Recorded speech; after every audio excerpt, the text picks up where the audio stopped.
What is going on, everybody? In today's video we are going to be doing some bow hunting in southern Indiana. It is November 3rd. It was like 35 degrees out this morning with a high of like 60 or something like that today. Hopefully we get into some good action, and hopefully we see a couple. I'm not really going to spoil the video for you guys. Hopefully the video does the talking for itself. So thanks for clicking on this one. Hopefully you enjoy it.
Well, that was pretty neat. I had so first deer of the day came from over my shoulder and walked this ridge right here and kind of went back down that way. And then second deer I thought was doe, but as it got closer I realized it was a small button buck. I was gonna let it, I was gonna let it have it, but it never really gave me a shot. And then behind that deer was oh, there's a doe right there. Oh well. She's coming this way. Dang it. I was kind of hoping to shoot a doe this morning. There's a doe probably 40 yards away, and would have never given me a shot, even if I would have seen her on time. Kind of disappointing. Anyway, I could also be that little button buck. But, so let's see, where was I? Saw the little button buck. He came and bedded down like 25 yards over there. I know you can't really see it, but there's a bed over there. And then about that same time, there was a big buck. There's a little tree that kind of, not a big buck, there was a decent sized buck. I hope he makes it next year, but if he doesn't, it is what it is. But bedded down over there. When they bed down, they are almost impossible to see if they bed down in the right spot. But the whole reason why I hunt this spot right here is because it's right next to the bedding area. And it's actually kind of like a valley, and today with the south wind, not exactly the most ideal wind for this spot, but with the south wind, this little valley here is out of the wind. So I was kind of hoping a bigger buck would come by and would come by and let me have a shot at him. But let's see, total deer this morning, seen 1, 2, 3, 4, 5, 2 does, 2 bucks and a button buck, and then I blew one out almost 100 yards into the woods this morning. So active morning to say the least. We're gonna give it till about noon. I'm probably gonna get out and go hang a stand in my normal spot. I think if I was hung my stand in my normal spot today, I probably would have shot one of those deer, but you never know, ifs and buts. But anyway, let's keep going and see what else we can get.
Matt, hey!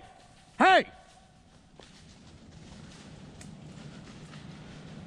Oh, you've got to be kidding me.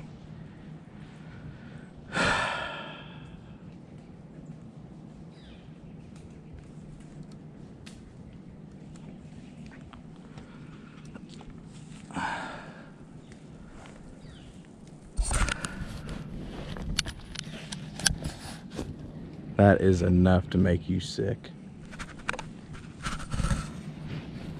And now there's another buck back there.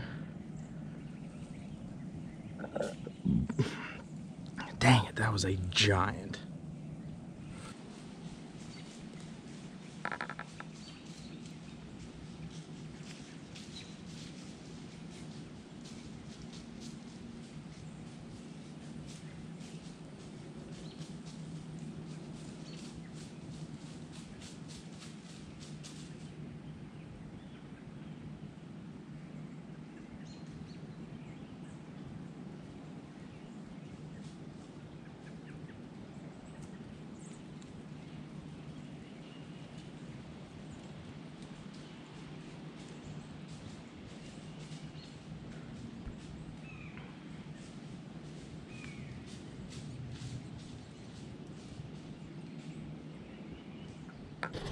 And of course, I wasn't recording. That is typical. I just shot a doe. So, oh well. She came down through here and stopped right there. And I made about a 20-some yard shot. So, 25. Made a good shot though. She just went down. I actually saw her, watched her go down. She just kind of laid over. I don't think she knew what was going on, so all in all, it's a good hunt. All right, so that was my intro in the garage, obviously post hunt. I wonder how that happened, mostly because I forgot to film an intro, but this is the outro. Overall, today was a great day of hunting. Got a small doe, so didn't make, I'll be honest with you guys, didn't make the greatest of shots. Kind of rushed it, kind of shot her high on the front shoulder and came out the neck, so unfortunately, I don't think I got any video of the actual shot. I thought I did. I thought I clicked my GoPro on. Apparently I didn't. She kind of hung around for about 20 minutes or so before I actually got a good shot at her. She winded me and started backing out. And she gave me one little window where she was kind of sort of quartering, we'll say quartering away, obviously, because I shot, it came out, the exit hole was out through her neck.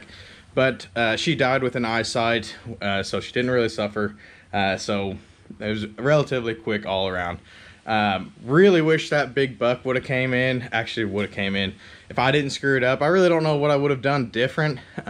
Maybe I was set up too low. Maybe he saw me. I don't think he saw me draw back. His head was behind that tree. He was kind of behind. I think his lady friend busted me when I drew back, and she was kind of already naturally wary. So you know, hindsight being what it is, I probably should have let him just keep coming and draw on when he was, you know, kind of out in the open. And maybe he would have been, maybe I'd have been lucky enough and he'd been dumb enough to let me do that. And then, or I could have let him keep coming a little bit and get his head behind a bigger tree, probably the better option, and then let him have it. But hindsight's always 20/20. He's at least out there walking and not hurt. I didn't make a bad shot. I didn't force a bad shot. You know, had it been with a shotgun or a muzzleloader or something with that, we'd be having a different story. This would be a very large buck there instead of the 120-pound field weight doe. But this doe is going to be all, except for the steaks, we're gonna make it into some salami. And I'm actually going to be doing a how to clean it video. As you can tell, I don't gut my deer, so I do the gutless method. And the only thing that I cannot harvest is the heart and any of the other weird organs. But I kind of like the heart. Every now and then I'll get one, but this one's obviously not going to be very big. It'll probably be very tender, but it's not going to be worth the work in my eyes. So we are going to get the inner loins out, and if you want to see how I do that without gutting the deer, click on the next video. So anyway, thanks again for clicking on this one. Hopefully you guys enjoyed it.